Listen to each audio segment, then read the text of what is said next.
think anger really subsides when you make choices for yourself. I think that's why a lot of people don't like making choices for themselves. The responsibility's on us. And if we give out that power for somebody else, then when things don't work out, we got somebody to blame, and we'll have to do it. Right.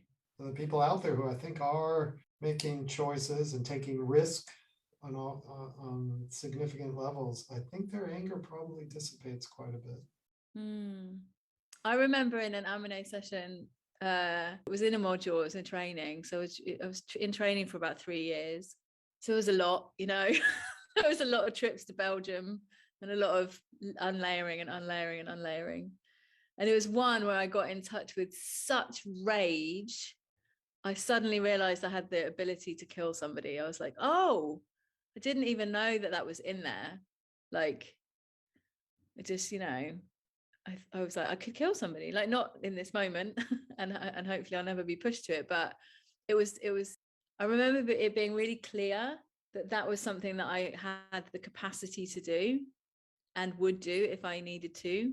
Well, I don't know what the circumstances would be, and I remember being quite just genuinely shocked, because the story that I had been telling myself forever was I was just not a violent person. I was like peaceful, didn't understand aggression at all, and and suddenly I was like, oh. And it also made me more somehow empathetic to others who I see in anger. I was like able to go, okay, oh, I get it now. I get, like, I'm tapped into something in myself that I now recognized. I can now recognize that I'm not scared of anymore, that I'm not trying to go, no, la la la, that's not me, no, I'm not violent, not angry, no, not angry.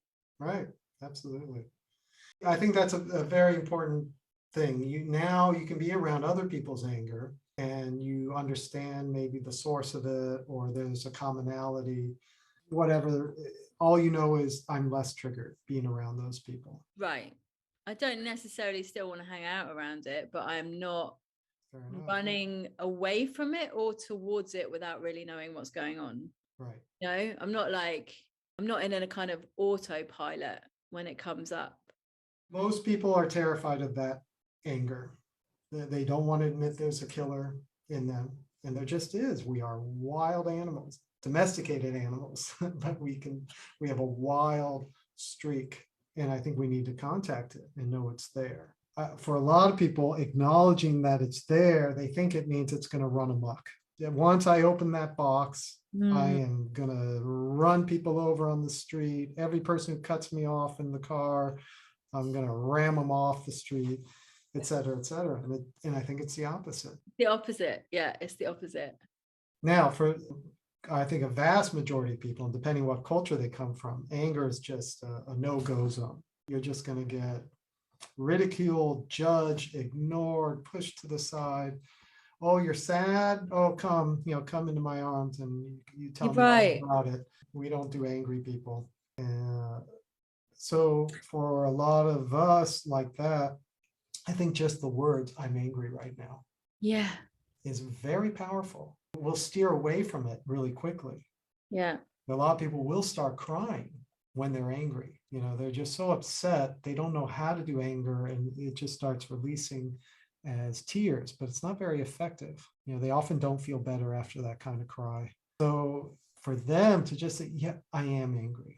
Yeah. No story. Yes, because so-and-so did this and whatnot. Just, I am angry. Yeah. And feel them align, Yeah. And then the energy starts changing in their body and starts flowing. So I think there's a real power to acknowledging all the feelings.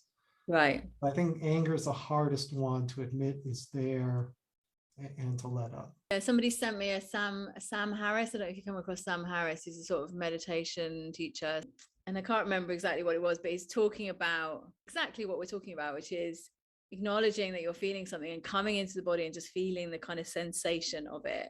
And he talks a little bit about negative emotions, and I sort of said to my friend, oh, well, I don't know if it's like, I'm not really buying into this whole negative positive thing. It's just like, they're emotions, and they have a sensation that you will experience when you have them, and it may be different for different people, but it's not that we should only do that with anger and sadness and shame, or that we can do it with joy and sort of passion and happiness, that we can also do that when that comes up, and not get into a dialogue in our head about, is it all right to laugh in this moment, or but just kind of go fit to feel it. It sort of enriches it somehow. Absolutely.